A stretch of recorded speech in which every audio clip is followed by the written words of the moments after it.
Okay, I'm going to do a little bit of explaining. That might have been a little much, but it's something that I deal with every minute of every day, of every week, of every month, of every year now. If you don't know what PBA is, it stands for pseudo-bulbar affect, which is caused by brain damage. Unfortunately, on March 1st of 2017, I was in the middle of the grocery store, and I fell to the ground, and I had a severe 6-minute long seizure. We don't know why. We don't know what caused it. It just happened. I knew something was going to happen, but I had no idea. My vision started jumping up and down and around so fast that I couldn't take it. So I was holding on to the buggy, the grocery cart, the carriage, whatever you call it, for dear life. I thought I was going to faint, because sometimes I faint, and I know the symptoms of when I'm about to faint. But this was different, because none of the other fainting symptoms happened. No, they didn't have time to happen, okay? Luckily, I was not alone in the grocery store. Thank you, deities, I'll just say, which I have several of. Yes, I was gripping the handlebar so tight because I didn't know what was going to happen, but I knew something was going to happen. And I fell down and I had a seizure. A 6-minute long seizure, which damaged my brain to the point that my short-term memory is completely, like, it pieced out. It's gone. It's no longer here. It's just, that's the hand I was dealt that day. And it sucks for me, yeah, but do I want your pity? No. That's the last thing I want. Do I want you to feel sorry for me? Absolutely not. I'm trying to educate you in 2 things. 1, what PBA is. And 2, I'm going to get a little excited here because I feel so strongly about this. But the second thing that I would like to teach you right now is to stop.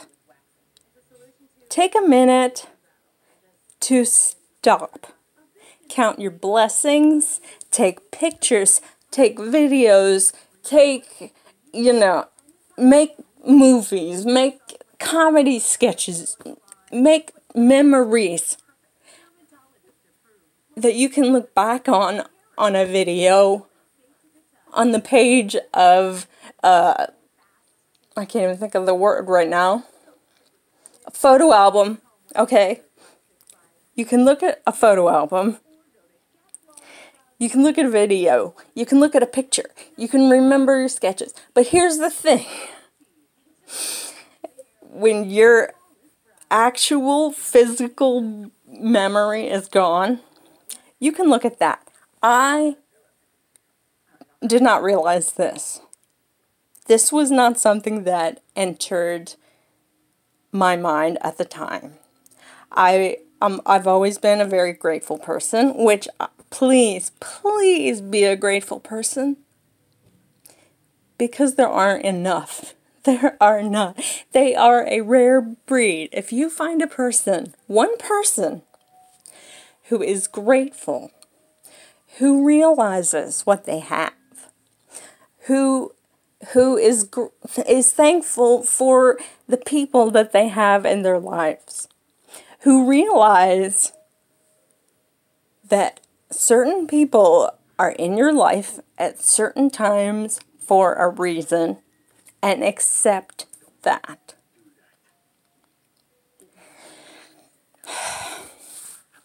I don't know how else to say this. Everything that you have right now, and I'm not talking about your Mercedes, your 5-bedroom house, you know, your trophy spouse. None of that matters. None of that matters. You know what? And the money in your wallet, burn it, because it doesn't do a damn thing. At the end of the day, all you have are the people who choose consciously to stay in your life, whether you are a nice person, whether you are an asshole, whether you are flighty, whether you're flaky, whether you're unpredictable. They're there. Consciously there, because not only do you give them something, whether it be a shoulder to cry on, or, you know, an icebreaker. Oh, this is my funny friend, this is my fat funny friend. Because I made a joke about that too. I'm the fat and funny friend of the group, and people responded like crazy. Oh, well, it's lit. Everything, that's great. It's lit. You're so, that, you got it. It's on. It's on. Well, you know what? It ain't lit anymore. And not a lot of people keep in contact with me, because I'm not that person, that comic relief that is spitting jokes at the speed of light, that the life of the party. That's not who I am anymore. And it was not my choice. I had no say in the matter whatsoever. 6 minutes. 6 minutes. In March of 2017 changed the way I will live my life for the rest of it. I don't know how much longer it'll be, because every time I see a doctor I get a new diagnosis. But, oh, and I also learned from my mother when I turned 36 that the doctor said when I was born that I would not make it to 30. Well, I said in my head, having dealt with depression since the age of 13, I promised myself that I would not live past the age of 33. And I'm not going to say why 33. There's a reason. I'm not going to disclose it. That's mine. But I'm 36. I'm still here. I'm ticking. And you know what? It sucks. So if it doesn't suck for you, I'm genuinely happy, grateful, ecstatic. I just want you just to take this 1 minute and think. Shut your mouth and think. Wow, my life is great because I have so-and-so, I live here, my pets are the cutest, you know, I have a job that keeps the money rolling in, my college degrees, My family's fantastic, which I have to say, my family's fantastic. Okay?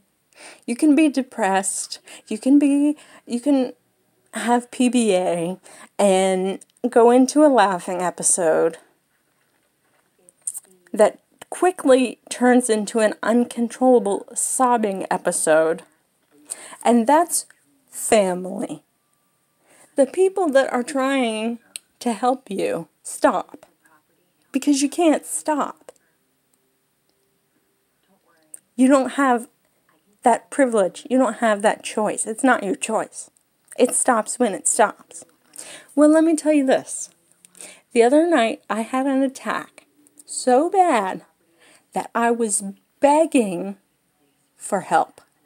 I could not stop crying. I was not sad. It was a PBA episode. It's brain damage. I was crying so vigorously that I was not getting enough oxygen and parts of my body were starting to turn purple. I was begging for help, saying, help me, please help me.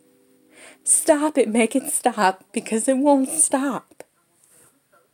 I ended up having to be rushed to the emergency room and sedated. So if that's never happened to you, I want you to look at this video right now. Look me in the face. Smile. Close your eyes. Close your mouth. And turn on your brain and be grateful for why you are not stuck in your own head at the mercy of your brain damage. You know what? I'm going to get up. After I'm done making this video, I'm going to get up. And I'm going to have a good time. Whether it just be myself, whether it be with my family, I'm going to have a good time. Am I going to laugh? I don't know. Because my laughter, if it escalates enough, turns into violent episodes of uncontrollable tears. Now, I looked on the internet the day after I went to the hospital to see how long these attacks are supposed to last. And the the website that I looked at, which was pbainfo.org. I'm lucky, I'm grateful that I remembered that because normally I wouldn't. pbainfo.org says that a PBA episode lasts for a few minutes. Well, they're right. The laughter lasts for a few minutes. But what about when it turns into these violent, shaky, uncontrollable tears that last for hours? I would like to make any doctor or neurologist or anybody in the medical field who's watching this. PBA has evolved since pbainfo.org. It doesn't just last for minutes anymore for everybody. By the time I got to the hospital, I had been shaking, turning purple, sobbing hard, just trembling, crying for 3 hours. And you know what they gave me? They gave me Benadryl.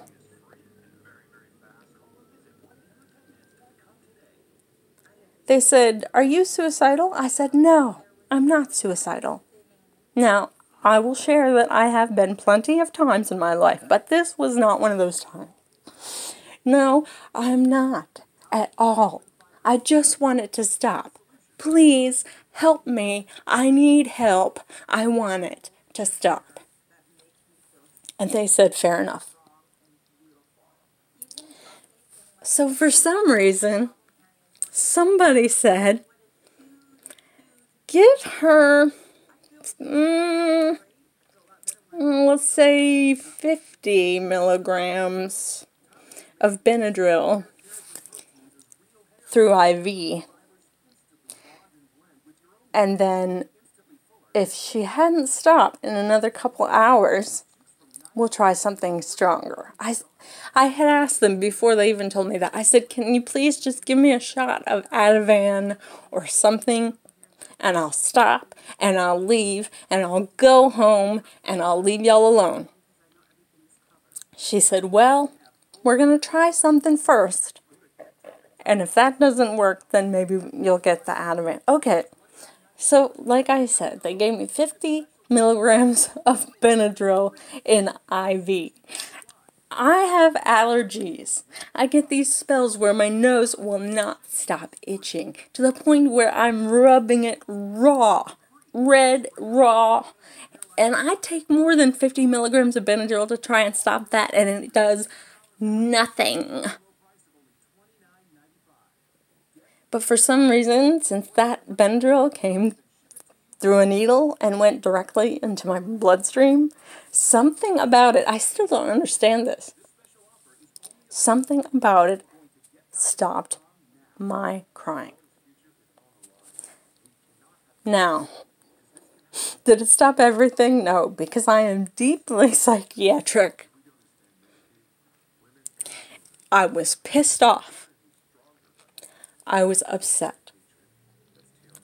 I was embarrassed because God only knows how many people walked by me and saw me in that condition in uncontrollable tears. And let me tell you, there's a thing about me. There's one person who is allowed to see, no, two people that are allowed to see me cry.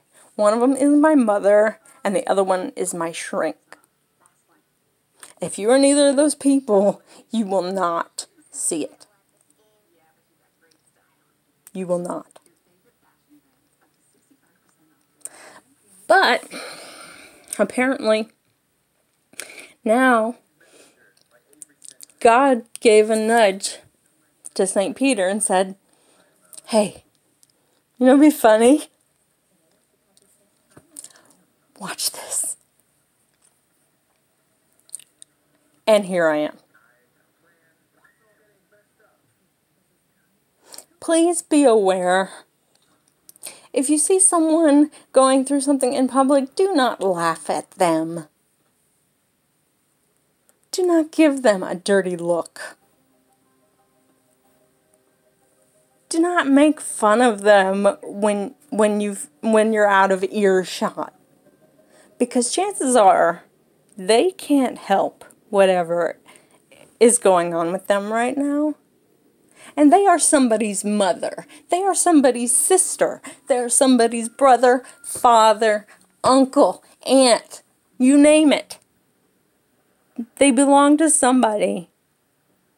And what if somebody were to react that way towards your mother, your father, your uncle, your aunt, your brother, your sister?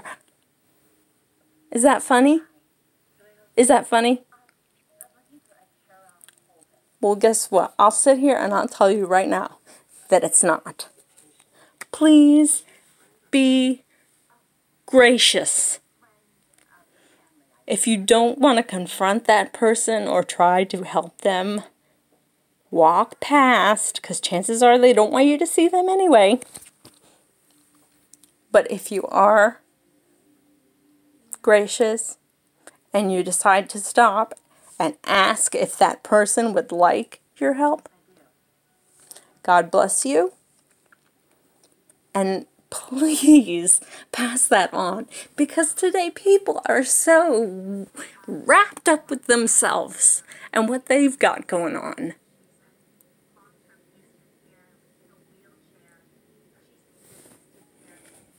Guess what?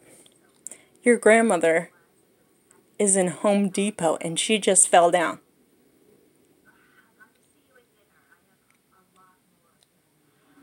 Where's your Corvette now? Where's your money now? Where's the house?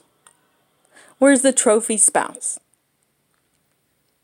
How's that, any of that going to help your grandmother that just fell down in public in Home Depot? How's that? Nothing. The answer is nothing. Nothing. The only thing that's going to help is you deciding to say,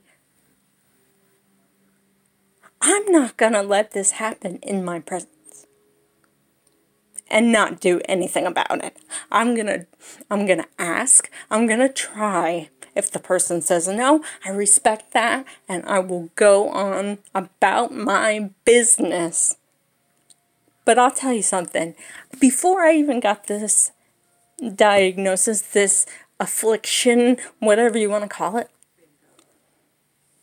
I had empathy. I always have had empathy. I've always been a nurturer. If you fall down, I do not laugh because it's not funny. I will extend my hand, extend my arm, and I will help you up. Help you up. Now, I want you to close your eyes and your mouth and think. Am I helping people up? Or am I shoving them down?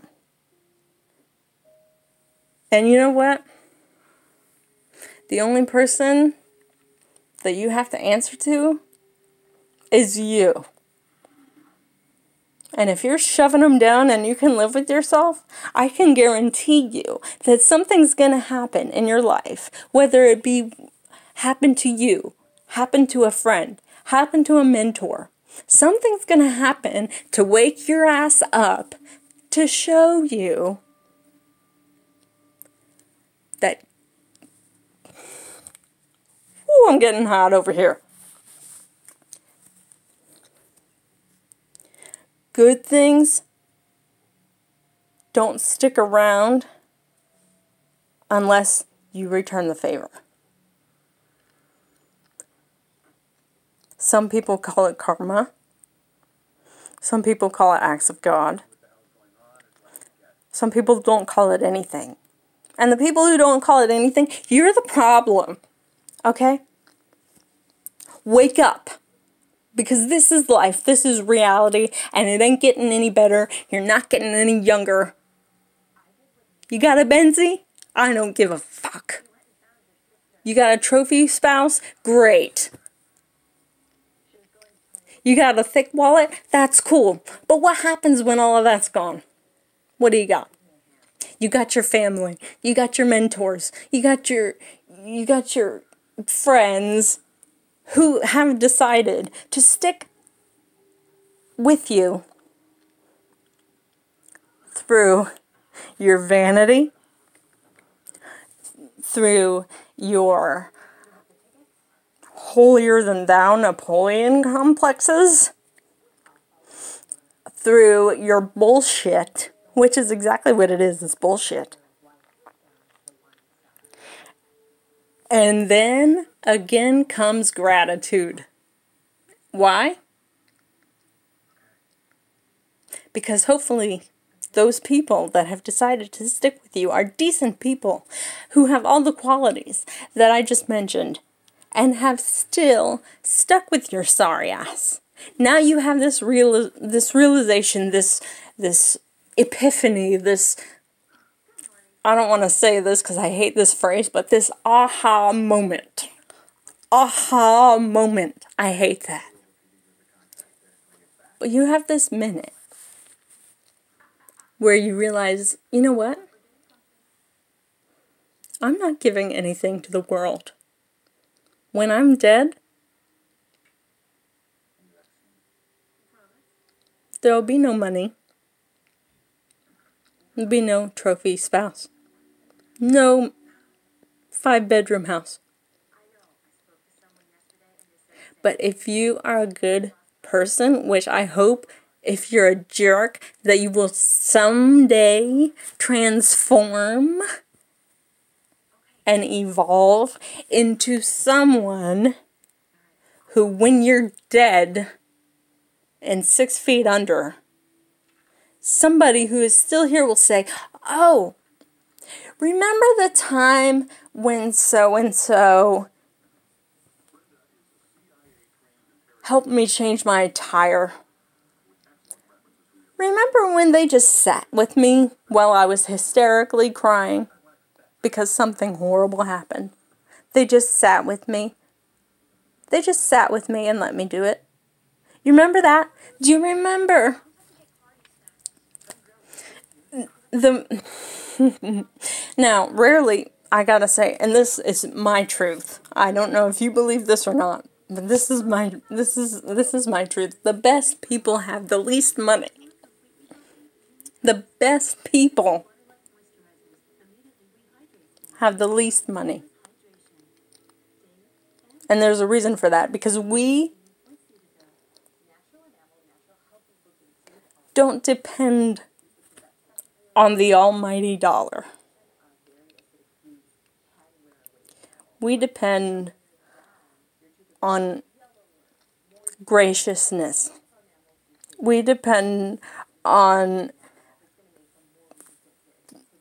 thankfulness. We depend on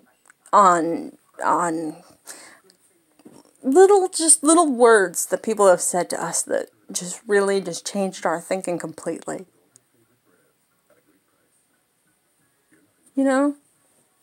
2, 3 words.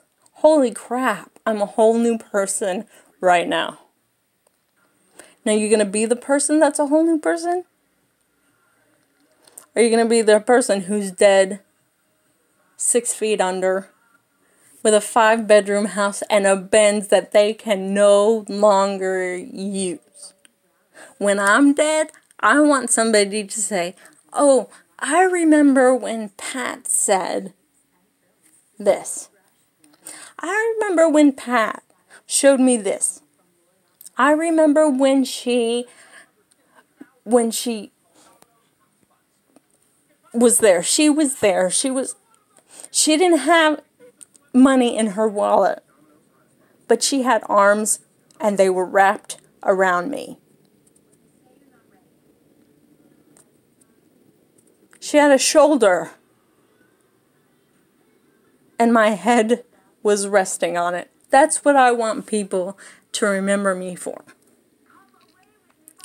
So watching this video, it may be a little non sequitur because I think a little differently than most people do. And is it non sequitur? If you say it is, I believe you. Because I know myself. I don't know my Benz because I don't have one. I don't know my 5-bedroom house because I live in a 2-bedroom apartment. Okay? I don't know my thick wallet because my wallet is not thick. It's not.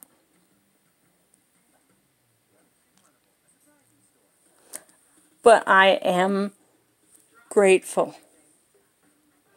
I'm gracious. I'm helpful. I'm loving. I'm affectionate. I'm a nurturer.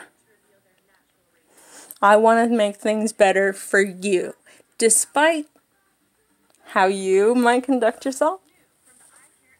Whether you're an asshole or you're a good person, I still want you to be happy. And somehow that rant evolved from PBA. So I think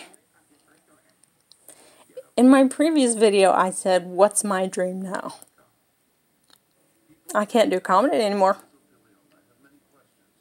And if I have a comedian friend, I'm sorry, but I can't come to your show because I laugh so hard that I will, in the next breath, burst into uncontrollable tears that may or may not require emergency medical intervention.